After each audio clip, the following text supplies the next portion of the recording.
Magandang araw po sa inyo mga tagapanood or magandang gabi.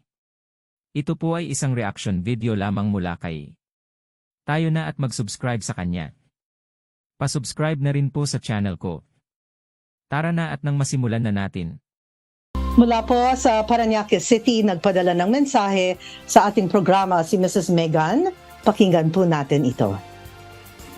Hello po, good afternoon. Tatanong ko lang po sana kung totoo pong hindi na tinatanggap sa bus, pamasahe sa bus yung 25 centavos kasi personally po may ganun akong experience one time. And then may witness din po ako na pasahero at konduktor nagtalo kasi kasama sa ibinabayad ng pasahero sa pera niya ay mga 25 cents.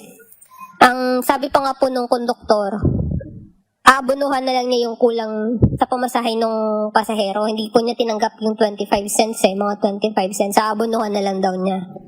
Si pasahero po siguro na offend or what. Nakipagtalo po siya dun sa sa konduktor. Sabi nga po niya, pera pa rin naman yung 25 cents bakit hindi tinatanggap?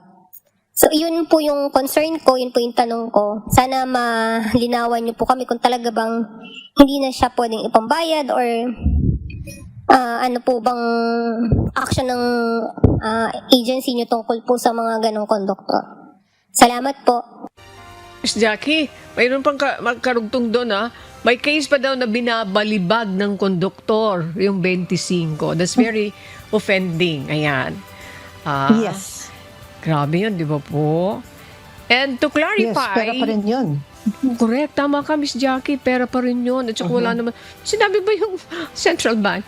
And to clarify Megan's concern, Miss Jackie, makakapanayam natin si LTFRB Technical Working Group Chief, Mr. Joel Bolani.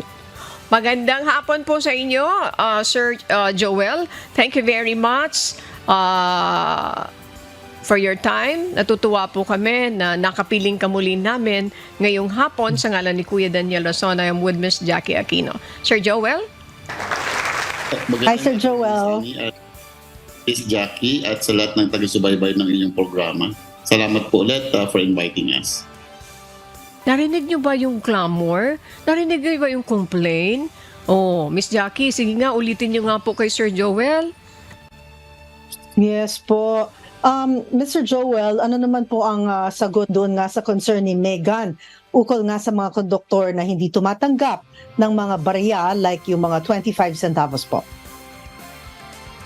Thank you, Miss Jackie at Miss Anne. Very timely po yan dahil kung yung mga nakaraang buwan lang po ay nagpalabas po ang LTFRB ng board resolution in coordination po ito sa ating Bangko Sentral ng Pilipinas para po ipaalam sa ating mga kababayan, lalo na po itong ating mga daily commuters at itong mga operators, kasama na po yung mga conductors po dyan, na hindi po ipinagbabawal, una po, yung bago pong pera natin ngayon na hindi pwedeng tanggapin kapag daw ito ay natiklop. At ganoon din po yung pagtanggap ng ating mga coins sa pamasahe sa ating mga public utility vehicle. So, kapag po may mga ganitong incidents o mga experiences po ang ating mga kababayan, ay pwede po silang tumawag sa ating hotline 1342. Kunin lang po yung plate number ng unit o yung kanilang sinakyan para po ito ay ma-actionan ng LTFRB dahil isa po yan sa pinagbabawal po ng ating bagong board resolution. Okay.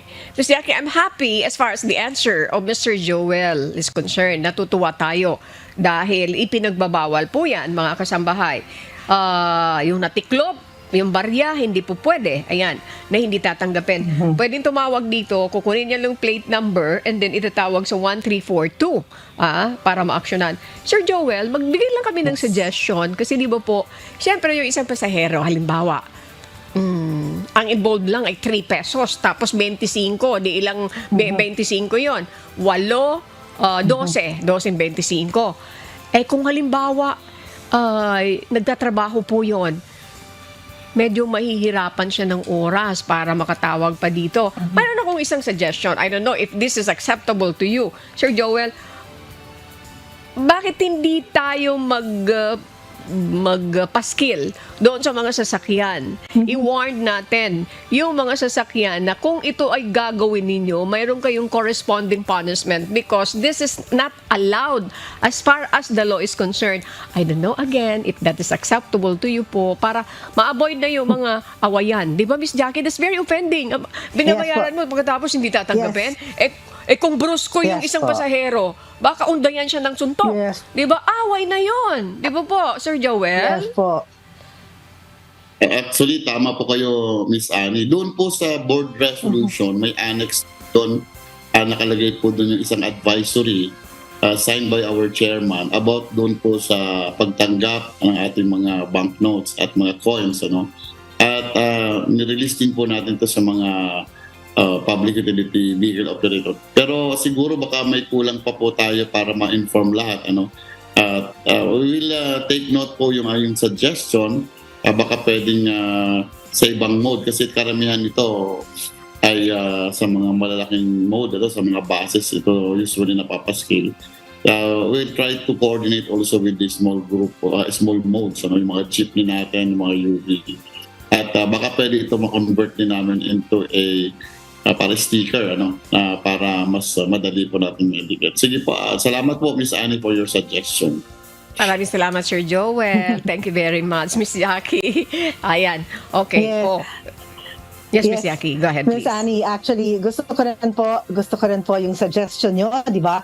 Kasi minsan natataranta, masyadong mabilis, tapos natawag pa, ganyan.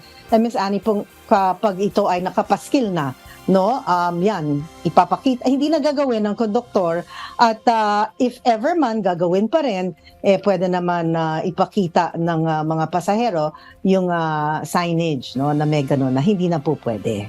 That's correct. Pero doon sa mga pasahero, wag na po kayo mag-resort sa away. Ano po? Ha? Wag na mag-resort sa away kasi baka mamaya kung saan pa mauwi yan. Ha? Yung masama, wag niyong gantihan ng masama. Ha? Please take note of that. Sir Joel, that's very clear already. Doon naman sa nababaluktot, yung 1,000 pesos. Paki-clear ulit nga po yung bagay na yan. Opo, Napo-fold. with the Opo, yung sa banknotes po natin na bago, yung 1,000, kasi napabalita nga po Yes. na dapat hindi daw po club, si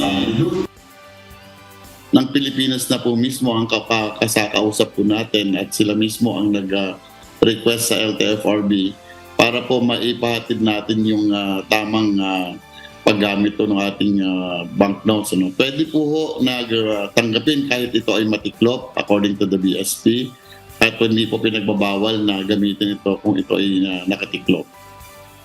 Okay, so that's very clear, Miss Jackie. Yes Yung mga po. operator, you should advise your conductor and your mga conductors, na dapat mag-follow kayo dyan. Very quickly, what is the penalty just in case they failed to implement that?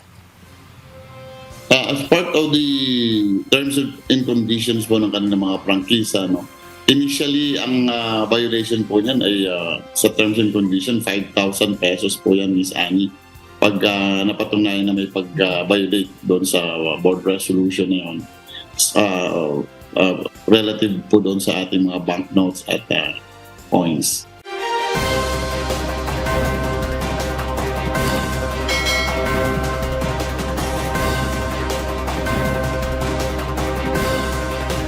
Maraming salamat po. Huwag kalimutan mag-subscribe na po tayo kay. Pa-subscribe na rin po sa channel ko. Babay po.